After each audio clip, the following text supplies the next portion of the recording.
So I told you that I used to rollerblade. Okay.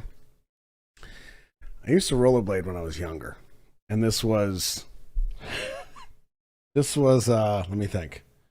It was before the Marine Corps, so I was 16 years old. I am probably a good 15, 20 minutes from home. I'm in an elementary school parking lot. It's summertime. So everybody's gone, but the parking lot is wide open. I'm in my rollerblades. I'm with my friends. And me on rollerblades, like you know me well enough to know, like, I don't just like skate to feel the wind in my hair, my beautiful mane. No, I want to see what I'm capable of. Now, this is good and it's bad. So, of course, like, okay, I want to see if I can hop up onto the curb, which is, yay big. Whoop. Oh, well, that was exciting. Little adrenaline rush. Let me see if I can jump over this cat. So far, so good. Cat didn't complain. Everybody wins. Well, then I start getting, what's the word? Cocky. I start setting stuff up. There's a trash can. So I lay the trash can down and I jump over the trash can, okay? And I learn really quickly how to apply this trick that I watched on television, which at the time, X Games was a big thing. And it might still be, that's when I was watching. I'm 16 years old. There's this trick with rollerblades. When you jump over something, you bring your legs up, you grab your feet, and you pull them up as high as you can go because, like, you need as much space down there as you can get.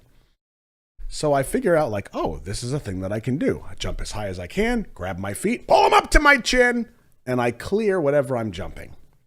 Well, Roscoe is the man. He's like jumping over buildings. Next thing I know, one of the neighborhood kids comes around. I'm talking 10 years old. Can you jump over me? Well, yes, I can. Go ahead and lay down. I'm 16. So the kid lays down. Okay. And I'm at the top of this hill. Okay, I'm going to check the wind. Okay, good. And then jump. Grab feet, pull up to chin, and I land it. And the crowd goes, "Wow!" Kid was thrilled. Well, what do you think happened next? Then the friends come around. Can you jump over us too? Well, yes, I can. You saw how much space I had back there. Go ahead, lay down. And they're not laying down like head to foot. You know what I mean? Like they're like little Lincoln logs, side by side. And they're all crammed in there. 8, 10, 12 years old, whatever. I probably got, let me think. I want to say there was probably 6 kids laying down. And I'm at the top of the hill. Now, it's not like a Fuji hill, but it's got a little bit of a grade to it. So I'm at the top, okay. Okay, I'm looking. Okay, good. And I got to have a bailout plan. Like, I know when I get in the air, if I know or there's any chance that I'm going to hit that kid on the end, I got to bail. I got to sacrifice myself, just go in the air and just take the hit in the pavement. Can't hit the kid. Got it. So I'm at the top of the hill, okay. Get my cassette player. I flip over the tape because it doesn't have auto reverse. I'm not rich. Play. Ice Ice Baby comes on. And I go for it. Jump. Grab the ankle. Pull it up to the chin. And I land it. And the crowd goes wild. Finally, we get like 10 kids. It's like 10 kids laying side by side. No, there's no gore warning. Or is there? So we get like 10 kids laying down. And I'm standing at the top of the hill. And I'm like, okay, this is going to be a challenge. But I got my bailout plan. I'm wearing, the one wrist guard that I could find. I don't have pads or anything, just got the one wrist guard. Okay, here we go. Well, next thing I know, as I'm like preparing to take off, I hear this yelling happening over here. Well, not far from the school, there's a whole bunch of houses. It's a neighborhood. And one of the dads, big big angry curmudgeon of a man, is yelling from his porch, "Hey, don't you be jumping over them kids, you're gonna hurt somebody." We're good. That's what I landed on. We're good. Well, I gave him the wave, and I stand there, and I'm thinking, do I do it? I don't want to wuss out. Like, I got 10 kids laying there. Like, I can do this. I could make these kids summer. I'm a superhero.